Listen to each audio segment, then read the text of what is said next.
Hello everyone, welcome to Officers Academy. The topic is food processing industries in India, and here is what we are going to discuss today. But first of all, we should know what is food processing. So, it is the process to transform the agri produces into directly consumed products. There are two types of processed food. First is primary processed food, where we do not change the form of the products and simply make it available to the masses like fruits, vegetable, milk, tea, coffee, spices, etc. And the second one is value added processed food. Here we do the transformation of product produces into food which has greater shelf life. If we take the example, the consumptive need of tomato is 100 tons and the production is 175 tons. Then we can do the processing for the rest 75 tons of the tomatoes for making sauce and keeping it for the longer period of time. By this way, we can add values to the tomato and we will have it for the longer time. The industry possesses major importance. By the better understanding of the food processing, farmers' income will be assured if they have the purchases of their produces at the right handle. Surely wastage will be reduced. Processing needs lots of workforce and it has many stages like processing, packaging, branding, distribution, etc. And it will also ensure food safety and security to increase export to the other countries. It will also benefit the balance of payment ratios of the country. Here are some data which will give an idea about the status of the processing industry in our country. Clearly, attention is required as the government has to feed a large number of population of the country. So, the government took some initiative. Ministry of Food Processing Industry is responsible for the policy making as well as implementation of these policies, which is headed by the Harsimrat Kaur Badal.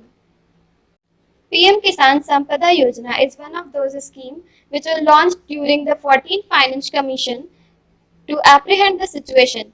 And the key features are given here, such as allocation of 6,000 crore rupees for 5 years, and major objective is to improve the status of the industry in the country. It will ensure value addition to the agricultural produces and induction of latest technologies to it. It will also establish a sustainable raw material supply chain for the clusters and provide institutional mechanism for producer, processor, retailers to work together to build the supply chain. There are also some sub-schemes under the Sampada, just like mega food parks, integrated cold chain and value addition infrastructure, creation or expansion of food processing and preservation capacities, infrastructure of agro-processing clusters, creation of backward and forward linkages, food safety and quality assurance infrastructure, and human resources and institution. The scheme is expected to leverage its investment of rupees 31,400 crore for handling of 334 lakh metric ton agro produces valued at rupees 1,04,125 crore benefiting 20 lakh farmers and generating 5,30,500 direct and indirect employment in the country by the year 2019 and 20. Another scheme, PM Formalization of Microprocessing Industries, very recently launched a central sector scheme with the outlay of 10,000 crore especially for the micro units of food processing industries. It is a one district one product scheme, so the states would identify food products for districts and keeping in view the existing clusters and availability of the raw material. It will mainly upgrade the micro units by providing training for the technology and supply chain management, and the guidance will be given by NIFTIM and IIFPT. And here are some expected benefits of this scheme. It is expected to generate a total investment of rupees 35,000 crore and 9 lakh skilled and semi-skilled employment.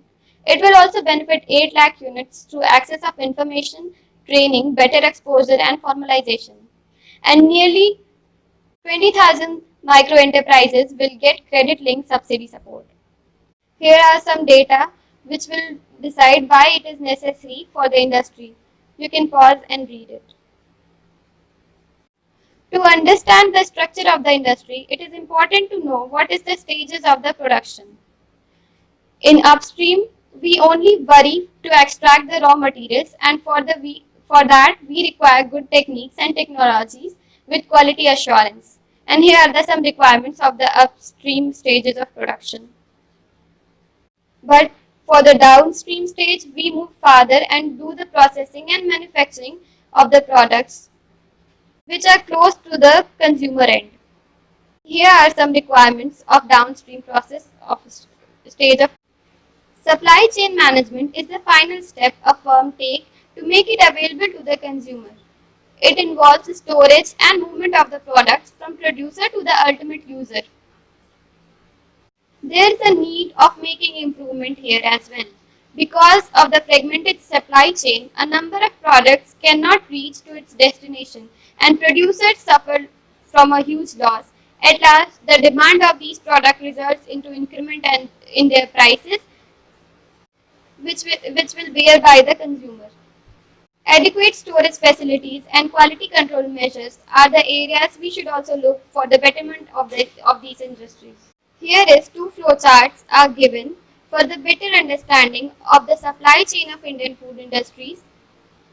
They represent the movement of produce from farmers to consumer, and this include middleman and merchants. Thank you.